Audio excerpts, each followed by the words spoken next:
បាទជំរាបសួរអ្នកនរគ្នាខ្ញុំមកឈ្មោះឡៃវិញថ្ងៃនេះខ្ញុំមកបង្ហាញពី Basic Command User Management នៅក្នុង Ubuntu Command ទី1យើងឆែកមើល Username ហើយនេះគឺជាឈ្មោះ Username របស់ខ្ញុំតបមកជា Command ទី2គឺជា Command ឆែកមើលពី Home Directory របស់យើងឥឡូវខ្ញុំឈរនៅក្នុង Home Directory ចូល command ទី3គឺជា command add user /m គឺយើងប្រើសម្រាប់ផ្ដល់សិទ្ធិឲ្យ user យើងអាចបង្កើតhome directory /l គឺ /s សំទោសមិនមែន /s គឺដក s ហើយនិង /bin /bash យើងកំណត់ cell ជា bash គឺ cell ជា bash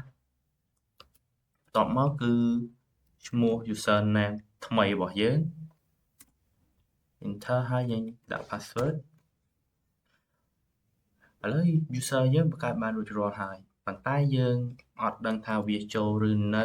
ឬហើយនៅទេឥឡូវចាប់ផ្ដើមឆែកមើលទាំងអស់គ្នាយើងប្រើ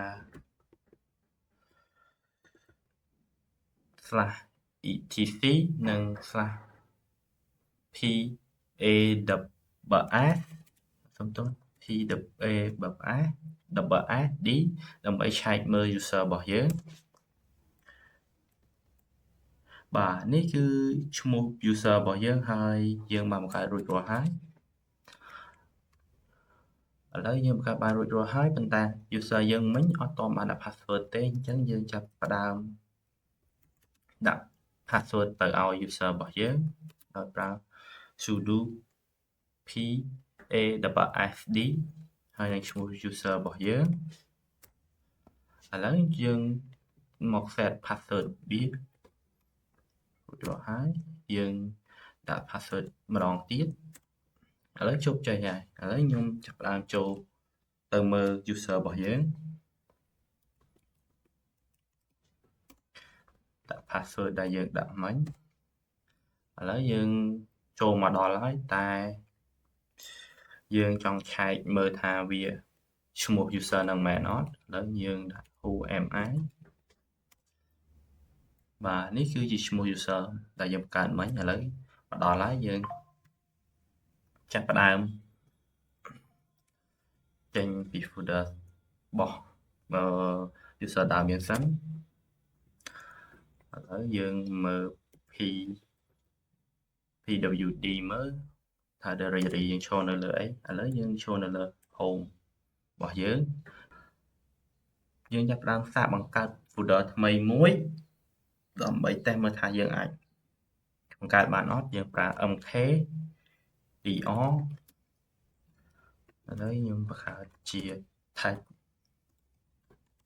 tt ឥឡូវរួចរាល់ហើយដើម្បីឆែកមើលថាវាបានបង្កើតឬនៅ ls បាទនេះជា tag របស់ខ្ញុំបង្កើតមិញ